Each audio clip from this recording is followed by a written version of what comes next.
দুষ্টু রাক্ষস, তুই আমাকে ছেড়ে দে, ছেড়ে দে বলছি, ছাড়।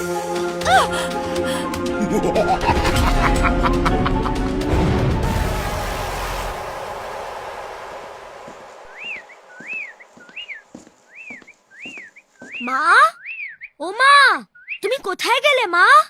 এই দেখো, আমি গাছ থেকে কত সুন্দর পেয়ারা নিয়ে এসেছি। ও মা, তুমি কোথায় গেলে? এ কি, মায়ের কোনো সাড়া শব্দ নেই। মা গেল কোথায়? দেখি তো ঘরে গিয়ে।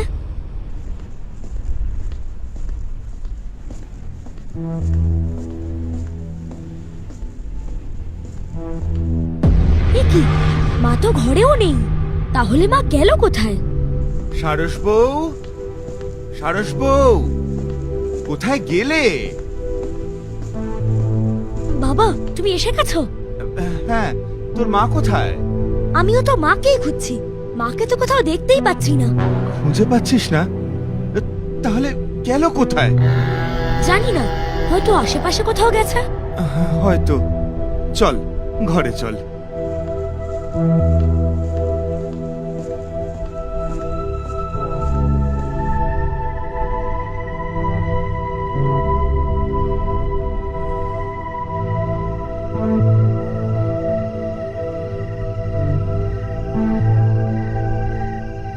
কি ব্যাপার, সন্ধে হয়ে গেল, এখনো সারস বউ বাড়ি ফিরছে না কেন? আচ্ছা বাবা, মায়ের কোনো বিপদ হয়নি তো? বিপদ?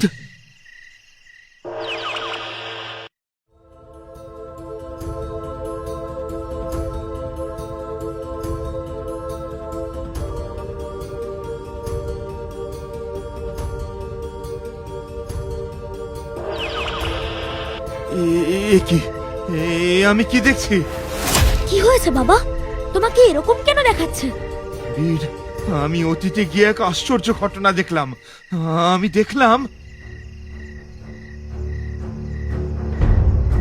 কি বলছো বাবা? ওই দুষ্ট ভাল্লুক রূপী রাক্ষসটা আমার মাকে ধরে নিয়ে গেছে। এইবার কি হবে? যেভাবেই হোক তোর মাকে ওই রাক্ষসের হাত থেকে উদ্ধার করতে হবে।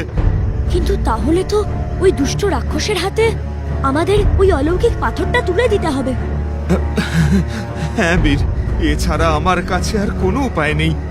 কিন্তু এই দুষ্ট ভাল্লুকরূপী রাক্ষসটা যদি এই পাথর পায়, ও এই পাথরের শক্তি নিয়ে অপব্যবহার করবে। কিন্তু তোর মাকে উদ্ধার করার জন্য তো ওই পাথর আমাদের ওর হাতে তুলে দিতেই হবে, এছাড়া আর কোনো উপায় নেই। আমাকে আমাকে যেতে হবে বীর, আমি না ফেরা পর্যন্ত তুই কোথাও যাস না। দাঁড়াও বাবা,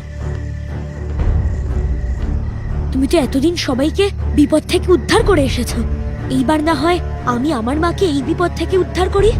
তুই তুই পারবি? হ্যাঁ বাবা, আমি পারবো, আমাকে পারতেই হবে। আমার মাথায় একটা উপায় এসেছে। সেই রকম কাজ করতে পারলে ওই দুষ্ট রাক্ষসের হাতে আমাদের আর অলৌকিক পাথরটাও তুলে দিতে হবে না। কি উপায় বীর, বল আমায়। বাবা, ওই পাথরটিকে তো সাদা কাঁচের মতো দেখতে। আমরা যদি কোনো সাদা কাঁচকে ওই পাথরের রূপ দিয়ে ওই রাক্ষসরূপী ভাল্লুকটার হাতে তুলে দিই, তাহলে কেমন হয়? হ্যাঁ, এটা তো একটা ভালো উপায়। কিন্তু ওই রাক্ষসটা যদি বুঝে যায়? ও কিছু বুঝে যাওয়ার আগেই আমি আমার মাকে ওখান থেকে ছাড়িয়ে নিয়ে চলে আসব। দেখো, ওই দুষ্ট রাক্ষস আমার মায়ের কোনো ক্ষতি করতে পারবে না।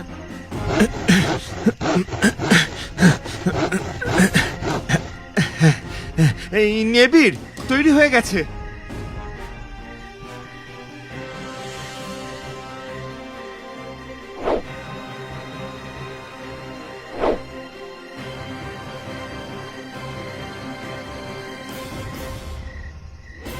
আমি আসছি বাবা, আমি আমার মাকে নিয়েই ফিরবো।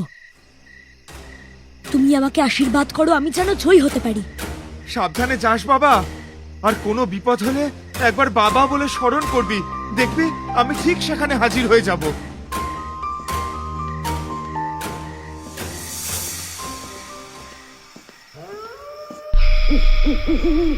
এইটাই কি সেই জঙ্গল?